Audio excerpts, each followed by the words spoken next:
Gel yürüyelim. Temiz. Gel yürüyelim. Allah razı olsun. Çayın adı ne? Ya nasıl? Güzel bak. Başını kaldır. Öyle düz bak.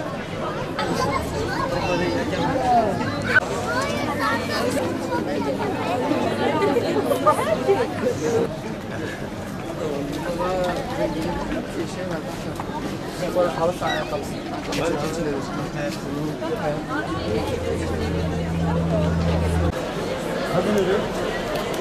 Öyle.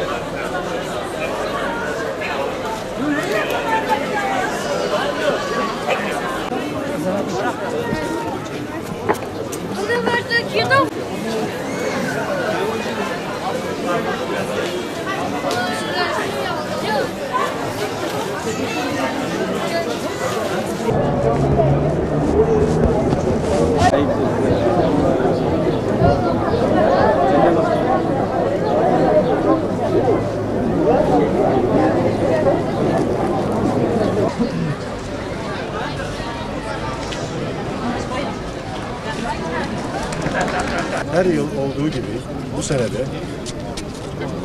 bu soruna dikkat çekmek ve toplumdaki duyarlılığı artırmak adına bir farkındalık yürüyüşü düzenledik. GAP Bölge Kaplumbağa İdaresi Başkanlığı Siirt Gençlik ve Kültür Evi olarak her sene düzenlemiş olduğumuz empati yürüyüşümüze katkı sağlayan başta Sayın Valimiz, Sayın Belediye Başkan Vekilimiz ve tüm kurumlarımıza, emniyet mensuplarımıza ve katılım sağlayan tüm rehabilitasyon merkezlerimize, katılımcılarımıza, gençlerimize ve Sayın Milli Eğitim Müdürümüze teşekkür ediyorum. Saygı ve sevgilerimizi sunuyoruz.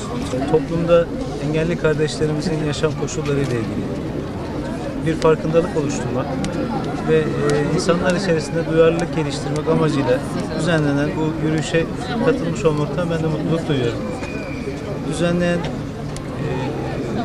Gençlik Evi'nin temsilcisi arkadaşlarımıza ve bütün katılımcılara, siz değerli basın mensuplarına, engelli kardeşlerimize, onların ailelerine çok teşekkür ediyorum.